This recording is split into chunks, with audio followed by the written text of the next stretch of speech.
21st of November, 8 o'clock at the Peel Centenary Centre. 170 tickets. We've sold 169. So there's only one left. Oh, there could be a fight. Could be a fight on.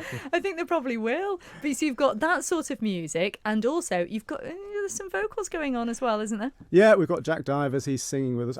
Big band's a great, huge musical vehicle, which is great to listen to, dance to, but also with the singer. And Jack's going to do some great stuff with us. We're really looking forward to it. I mean, I would say, is he any relation? Clearly he is.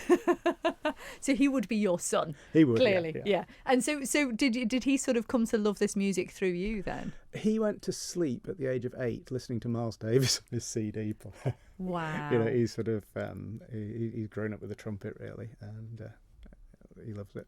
I kind of feel like putting you next to Howard is probably quite dangerous, because I'm going to lose you two now to talking about all things music. I was exactly the same, yeah. I mean, there was always jazz playing on the stereogram when I was a kid growing up. There was never really not a background of jazz somewhere. And yeah, it'd be Miles and again, a lot of the big bands as well, Stan Kenton, Duke Ellington, and then players like, Art Tatum, Errol Garner, those sort of people. Oh, but it's never lost its popularity, has it? That's the thing. No, it's funny really, because I mean they go wild on X Factor with Big Band Night or whatever it is, and they all, and yet the rest of the time, what's a big band?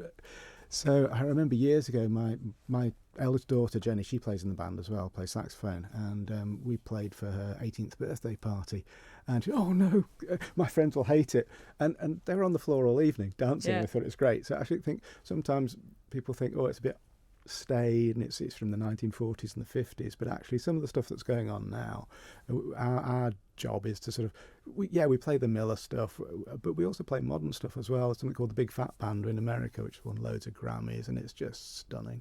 And we're not playing any of their charts for this gig, but we have done some of their stuff in the past, and it's just great. It's so brilliant. Well, you hear, even the likes of, I don't know, some of the Bruno Mars stuff or Pharrell stuff. You do hear Mark Ronson, you do hear the sort of smaller perhaps, but you do hear the sort of brass sections coming through on songs like that are massive hits, aren't they? Which is fabulous. We're doing Faith from Sing, the Stevie Wonder thing. Yay! I love that song. I got an arrangement of it, and I thought, we'd never played it before, and I thought, this is so good. It'd be a great dancer, and so we rehearsed it last week, and spot on first time, and it's real foot tapper. So it's going to be a gig that you can shake your booty to and absolutely. Get on down. That's what it's about. Oh, it's going to be wonderful. Who does choose the music then? Me. Yeah. So you get to choose all your favourites. Yeah. Well, it's I'm quite obsessive really, and so I've got to be careful I don't just put all the things that I like, because that wouldn't be right, because I've got a team of people. Everyone needs to be happy playing the music.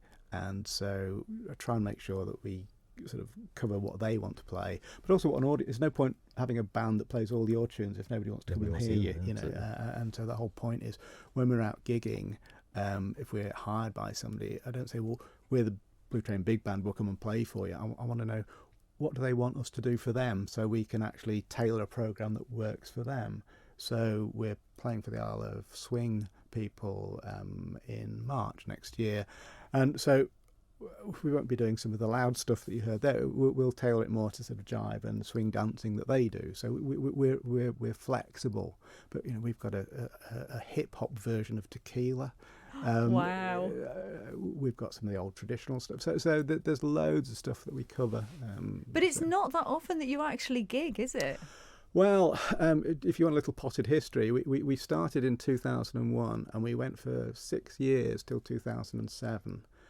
And during that time, we did a couple of the jazz festivals in the Isle of Man. We had Digby Fairweather come over and play with us in the Villa. And we went to the Londonderry Jazz and Big Band Festival. And then, for various reasons, people left, went to college, had other commitments. And so it ground to a halt, really. We did another one, single gig in 2011, and it was so difficult getting everyone together, it died a death. And then a couple of years ago, people kept on coming up to me and saying, Mike, you've got to get the big band going again. And so we did. And so we did something in the Tower House just for fun in 2018. We played in the Villa Arcade last September, and it was the last concert of the season, and it was full, standing room only, and it was just... we had a standing ovation at the end, and it was just brilliant. And then COVID came along and stopped everything. But we've got this one at the Centenary Centre. The day after, we're playing in the Villa Hall for the Armed Forces Day.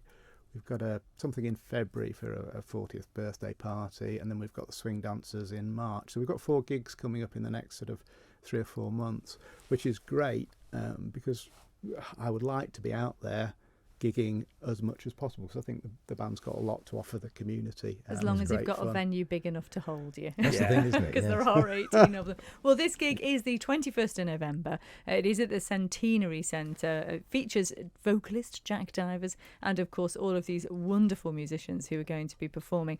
But as we said, there is only 1 ticket left. Where is it? And everyone can go. It's treasure hunt. It's the last time I checked, it was at Corlett's, the jewellers in Douglas. Whether it's still there or not, I don't know, because I had somebody phone me up the other day and I said, "Well, phone Corlett's," and she said, "Yeah, I've got a couple of tickets." Oh, so it may have gone. So there may be 1 ticket at Corlett's. I decided not to phone them today because I said, well, we'll see. But it's a sellout, which is fantastic. That is amazing, isn't it? Well, H, we're going to miss this one, but we'll just have to put a note in our diary. Where can people find out about the band itself then, and when and where you are gigging in the future? We've got a Facebook page, and that sort of usually I sort of tend to post on Facebook, things like that. So that's the best place to sort of try and find us.